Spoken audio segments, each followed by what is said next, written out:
Hey, what's up guys? It's Luke, and you're watching Luke the Gathering. Thanks for being here, thanks for checking out my video, and thanks for listening to me for talking about the mystery booster draft that I participated in just tonight. Friday Night Magic. I'm recording this video on Friday night. What's the date? August 20th. And I had a lot of fun at the Mystery Booster Draft. It's the first time I've ever done one of these. These are Mystery Booster Packs. They are pretty awesome, but what you get in them is just a complete random group of cards that, honestly, is challenging to put a deck together with. And especially someone like myself, you know, these are full of reprints that I've never heard of. And so if you've been playing Magic for a while, you might open these packs and then you're going to be like, oh, I remember this and this and this and this. Whereas when I open this pack, I'm like, oh my gosh, what am I doing? But it didn't matter. Still had a ton of fun, and I love throwing myself into these situations and just doing the best that I can. And I went 1 and 2, so not great. But if you win a round, so I won 1 round and I lost 2 rounds, you get a pack for a round win. And so that's great. I got a pack for my troubles, and that was nice. And then I also bought 2 packs from the store, Davis Cards and Games, after the tournament finished. And so after I talk about the deck, I'm going to open up these mystery packs and check out what I got. So stay tuned to the end to see what I pull out of these packs. There's some cool stuff in them. A lot of fun. You never know what you're going to get. And so I ended up starting with a black and white themed deck. And then after I lost, actually I went 1 and 2. I went 1 and 2 for my first 2 rounds. So, you know, that means I won a game but lost 2. And after my first round, I decided I'm going to take out all the black in the deck because I had way better blue cards. I wish I had used blue. But that's how it is when you build these decks. You know, you think one thing, and then you actually play the deck, and then you decide to change. And so that's what happened with me.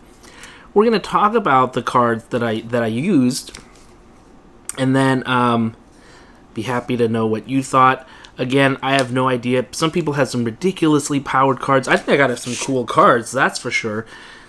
So check it out with me. Let's turn the camera around and look at the cards.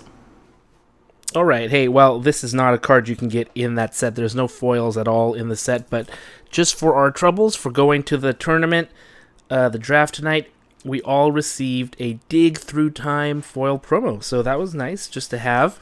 Not allowed in the deck that we were building, but a cool promo just to have for going to the tournament. That's always cool to get freebies. These, no, let's go to the deck. I'll go to the cards I didn't use later. So, I'll talk about the cards I used. I ended up going with a blue-white deck. I started in black-white, but let's see what we got. We got a Great Horned Cruciak, 3/5 creature that's very vanilla. But I was in the draft and I was like, I just need to get some creatures in this deck. Otherwise, nothing's going to happen for me. So, not great. Sunlance actually was pretty good. It deals 3 damage to target non-white creature, only for 1 white mana. This was great, actually. This did a good amount of work for me. It was some good removal. My deck was definitely slow, and so I used stuff like this 0/6 Defender, actually to pretty good effect. Cards like this, I had a bunch of defenders, and they really kept me in the game because the cards I use really were for later game purposes. The Jeering Homunculus, this guy's funny looking. 0/4, again, he's just like a blocker for me. He has Goad, but that never really came into play. Suspicious Bookcase was awesome for me. Again, another defender. But also, you can pay 3 and tap it to make a target creature not be able to get blocked. That came in so clutch in one of the games that I played. Actually won me the game. It was really annoying for my opponent, too. let my guys get in and attack. It was just great. We also have the Pegasus Courser flying. Whenever Pegasus Courser attacks, another target attacking creature gains flying until end of turn. I thought it would do more, but this thing didn't hit the battlefield too often. Heavy Infantry, though, did.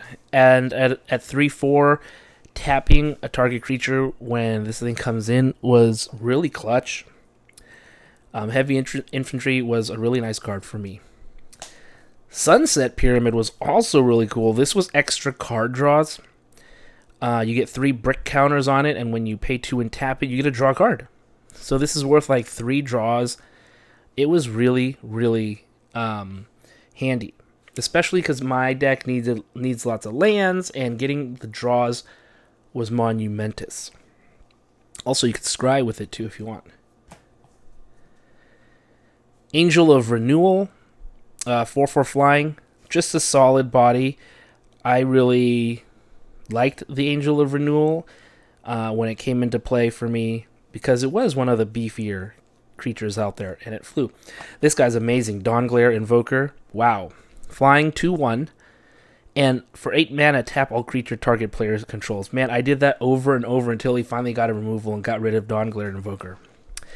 This guy was annoying for my opponent. I'm glad I got him. This guy was actually putting in a lot of work. You know, I was telling you, I ended up having lots of mana. I never had really issues with having mana to play. And just being able to tap all his guys, wow, that was a lot of fun. Okay, we're getting some Thornwind Fairies. Not the best. I think they were just some blockers. Youthful Scholar, I thought I'd use more. When he dies, draw 2 cards. That's pretty nice. But I always had other creatures I'd rather play than Youthful Scholar in the game, and so he didn't come out as much as I wanted him to. Bastion Inventor did, though, even though it's a 6-drop. 4/4, really nice body in the game. Again, just really solid mid-game character. Kiora's Dawnbreaker was also a pretty big player for me. 5/6 is a really strong body, and a lot of times the bookcase let this guy go through, and that was a big pain in the butt for the opponent. Okay, we're getting into some of the rares. Tower of Eons. I put this in. I never actually drew this card. I figured I'm getting a lot of mana, and I need ways to stay alive because my deck is so slow. I thought Tower Eons might have been something that could do that. I never had a chance to realize it, though, because it never came into play.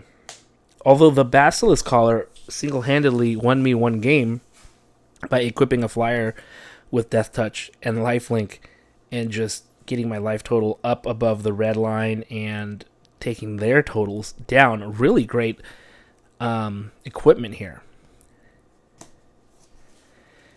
Djinn of Wishes. This guy was ridiculous.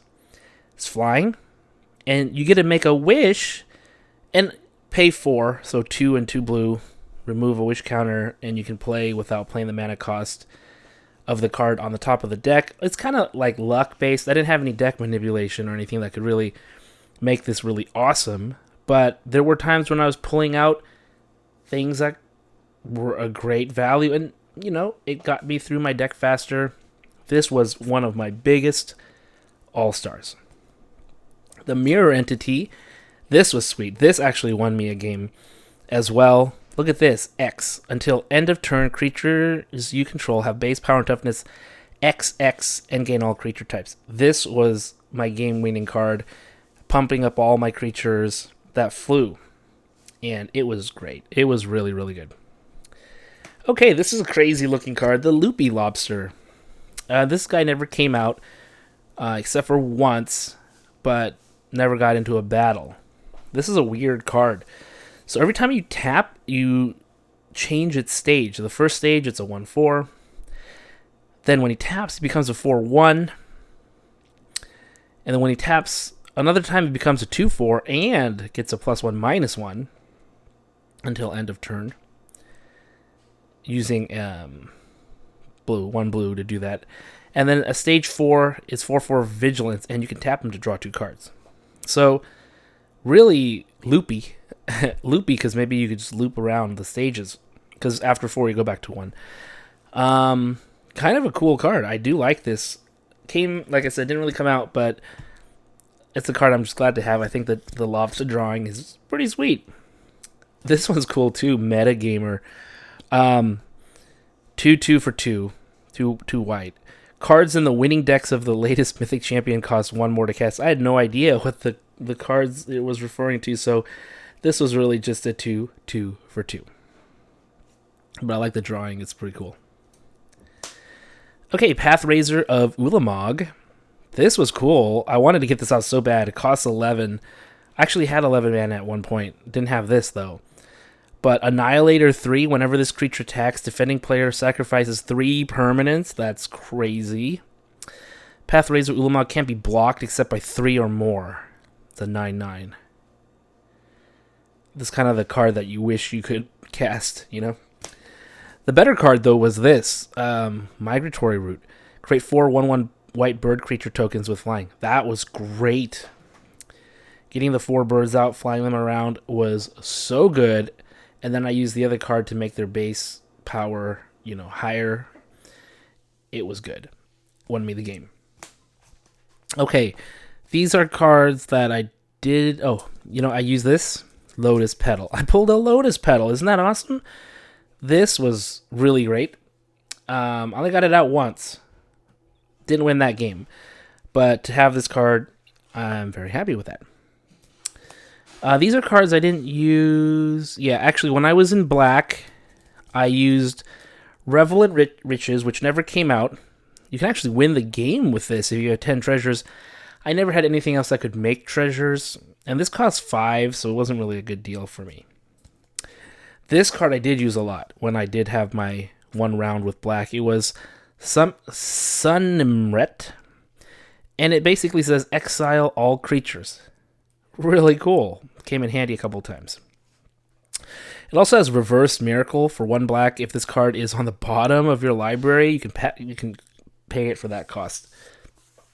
That never happened. But pretty cool. Hornet's Nest. I don't think this is a very good rare. In my opinion. I don't know. Didn't do much for me. I just grabbed it. Learner.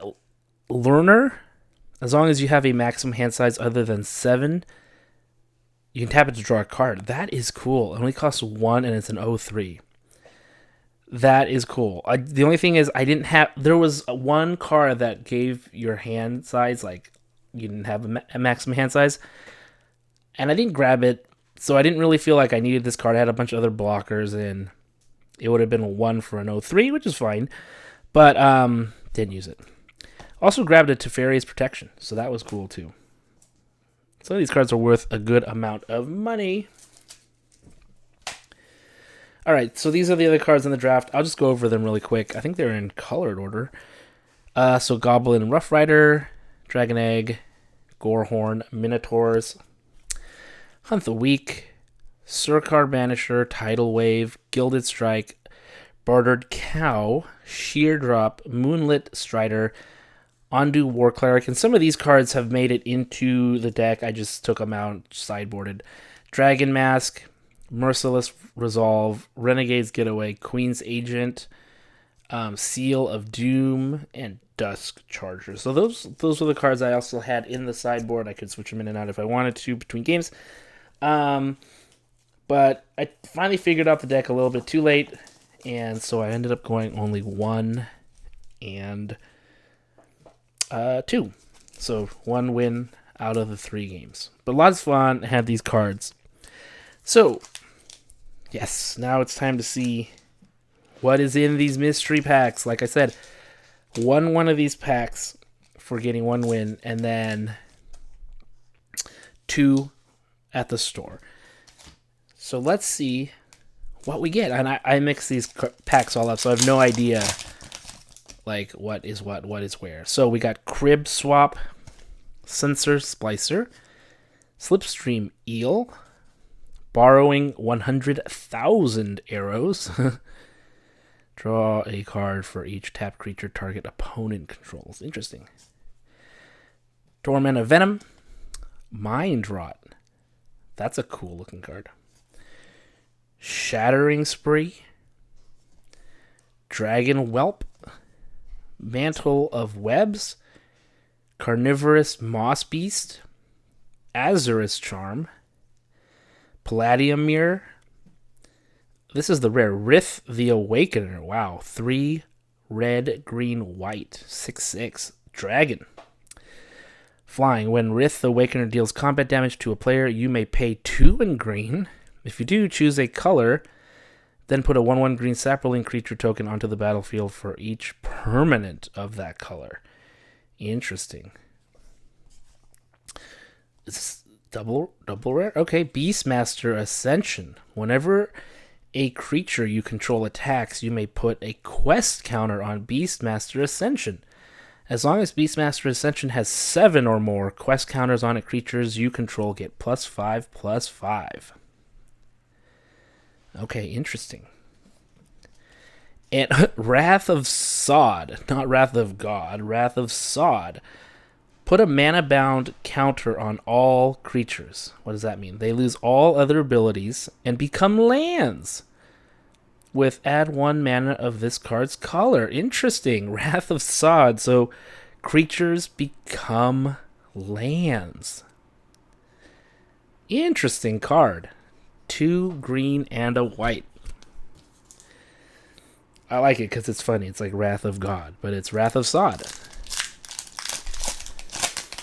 Alright, let's see what we get in this. Okay. Desperate Sentry. 4/5. Fogwalker. Cloud Reader. Sphinx. There's like over 1,000 cards in this set. Like 1,600 cards, I think. Vampire. Nighthawk. Recover. Keldon. Haldirdir.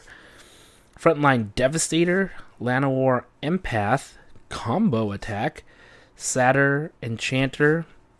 Kazandu Refuge. Okay. We have a Mistform Shricker. Oh. The Mirari Conjecture. What's this do? Return target instant card from your graveyard to your hand. Return target sorcery card. Okay, so a Saga. And then Impatient Iguana. Okay, what's this? If it's in your opening hand and you're not starting player, you may reveal it. If you do, you become the starting player. Okay, look at that. That's like, what is that? Like breaking the fourth wall kind of a thing. Interesting. If you're not the starting player, you become the starting player. 2 for a 2/1. These cards are so fun. Really cool. Okay. Third pack.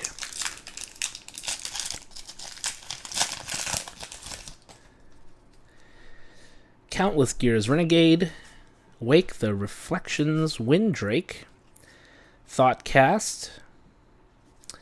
Boon the Emrakul. Accursed Spirit. Burst Lightning. Dragon Whelp. Ondu Giant. Feed the Clan.